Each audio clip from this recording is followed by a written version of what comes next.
During the late 1970s, Adriesue Bitzy Gomez found truck driving as a means to support her 3 daughters as a single mother in a decent fashion.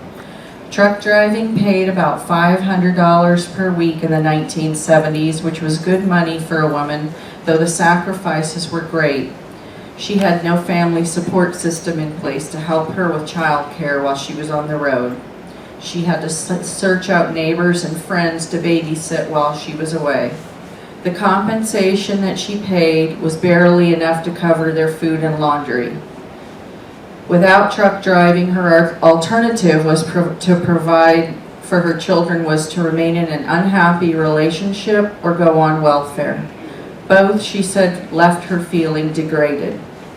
A common practice she encountered when she entered truck driving when seeking employment was to be told that she would have to have sex with the instructor to pass her road tests. Rather than walk away from truck driving discouraged, she fought back by exposing the sleeper test, a form of quid pro quo harassment that still exists today. Bitzy often said that women entering trucking must stand up for themselves and adopt to their vernacular the statement that cohabitation with a man they have no relationship with is not a requirement for employment. She began working with other women truckers to file hiring discrimination lawsuits. Together, they identified carriers that would deny employment based on gender and challenge their practices in court. She won many of her battles, which led to some of the EEOC good faith hiring requirements we see today in the industry. Bitzy was a founding member of the Coalition of Women Truckers. It was formed under the NOW organization. She was written about in Time magazine, Women's World magazine, and numerous newspaper articles. She was known internationally according to her daughter Dolores, who said that she remembers women truckers from the United Kingdom coming to visit her mother in California during the late 1970s. The coalition also pushed for women's restroom facilities at truck stops, and they walked picket lines to support other driver causes. During one of her over-the-road trips, Bitzy's babysitter's home was raided by welfare investigators who came in the middle of the night. They were suspicious that the babysitting activity was additional unreported income. As a result of the raid, the children were placed in foster care. Bitzy returned to California to search for her daughters and fight the state of California to get them back. Her job as an over-the-road truck driver had been deemed unfit for a woman. She lost custody of her children, but eventually she was able to avoid representation from a young lawyer by the name of Gloria Allred, according to her daughter Dolores. During their time in foster care, the girls were harmed emotionally. Bitzy was finally able to be reunited with her kids. She was later a truck driver with the Teamsters. The Coalition of Women Truck Drivers at one time had international membership and chapters throughout the United States. It ceased to exist after the custody battle. Bitzy did her best to do what she could with what she had to focus on the healing of her children. Today, women truckers rarely recognize the sacrifices that Bitzy Gomez and her 3 daughters made on behalf of all of the women who have entered truck driving as single women that had no advocate and simply had a deep desire to drive.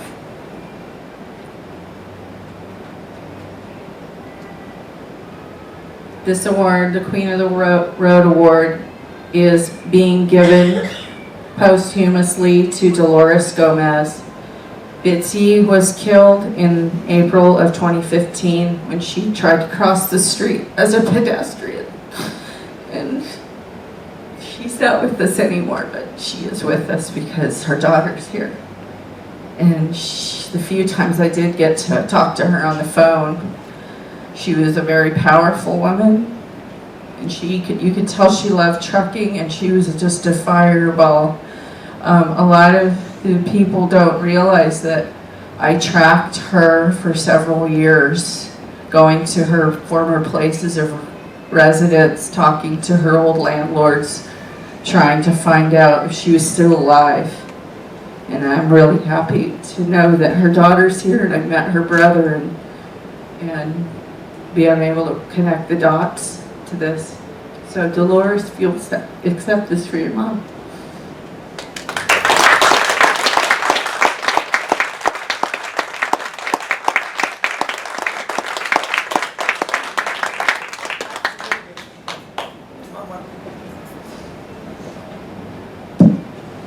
Thank you all. This whole experience has been so surreal for me. I know that my mother would have enjoyed meeting all of you and thought that all of you were strong, absolutely amazing women. So I'm going to accept this award not just for myself and my sisters, but for all of you, because I know that it's a difficult job, especially for those of you who have children and you're away from your homes and away from your families. I know that that's hard. And I know that there's still really fierce discrimination out there.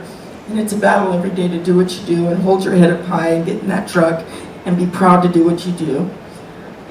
In 2013, I'm going to read you this letter that after my mom passed away, I was going through her personal belongings, and along with her will and a couple other things that were dear to her, letters that were dear to my mother, I came across this letter, and I want to share it with you.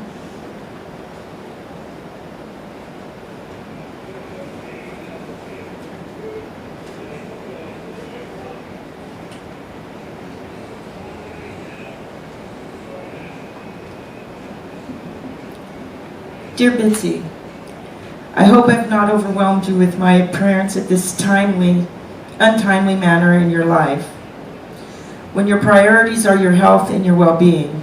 I am so sorry that I may have bombarded you with scattered pieces of a story when you are trying to heal and survive major surgery, knowing that you have more surgeries to come. However, I was curious to find you and learn the coalition had disappeared and how it was that you were able to get so many women to work together and help one another, because that has been such a challenge for me. The older gals simply don't want to help all the time, and the new women entering the industry, help the new women entering the industry, but they do want an organization. For me to know that people, women especially, men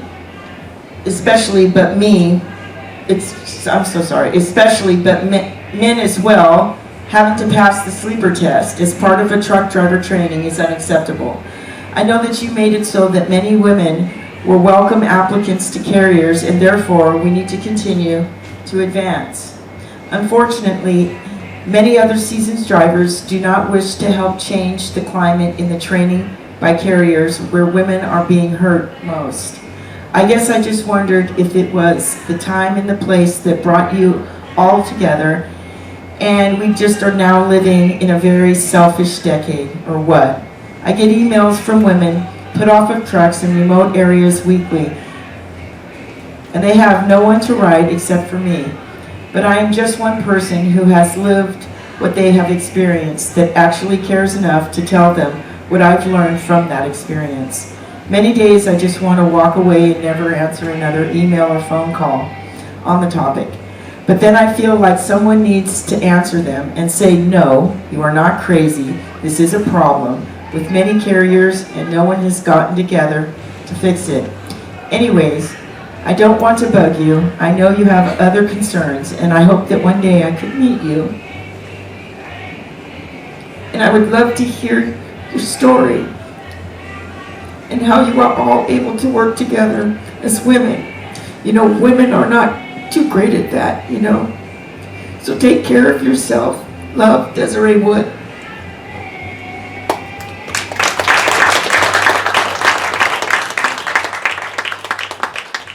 Again, I found that letter after my mom died, and it meant a lot to me.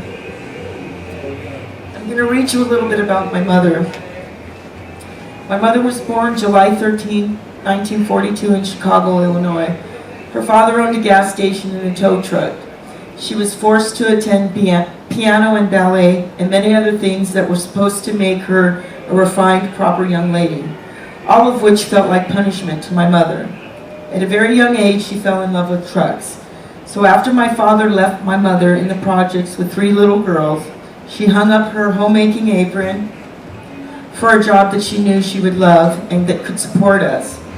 However, she was faced with fierce discrimination and humiliation for her choice of profession. So she fought back. She fought for the rights of women, rights for equal wages, and she did her best to make these issues public. She founded the Coalition of Women Truck Drivers with the help of the NOW Organization for Women. All of the while, my mother was trying to get custody of us. We were placed in foster homes as a result of her being an unfit mother due to her non-traditional employment choice. After my mother gained custody of us, she slowly over the years became more interested in us and her grandchildren and less in trucking. However, she kept trucking in her heart, and she trucked into her late 60s. My mother was kind, she was fragile, she was strong, she was loving, she was beautiful, she was funny, and I will forever miss her. And I will be forever proud that she was our mother. So with great honor, I would like to thank the sponsors and all the donors. I would like to thank Adela for her nomination for my mother. I would like to thank Andy from Hall Hounds. I'd like to thank Pat and Donna and Alan. But most importantly, I would like to thank Desiree Wood for taking the time to track my mother down, reach out to my mother, and to continue to fight the good fight and fight for the rights of other women truck drivers who face the same challenges that my mother did in the late 70s. So on behalf of my sister Rita, my sister Ginger, myself, my mother's grandchildren, Melissa, Nicole, Dolores, Amanda, Adrian, Jimmy, Josh, Stephen, Mila Rose, and all of her other grandchildren, Brianna and Alex. I know that my mother would be very proud to have met all of you, as I am. I've gotten a chance to have a conversation with a lot of you, and I think you're all amazing, strong women, and hopefully someday I'll be able to pick up the phone and go be the second driver in your truck and go see some of this beautiful state. Thank you so much, so much, so much. I will forever be grateful for this gift, this honor, and this experience. Forever, these memories will be in my heart till the day I die. Thank you.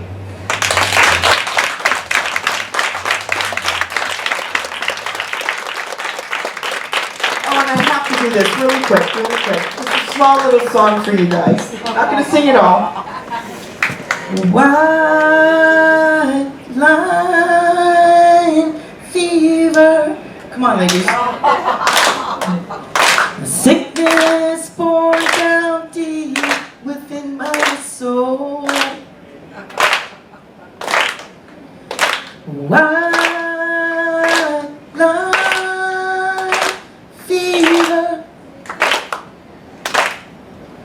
The years keep rolling by like those highway signs.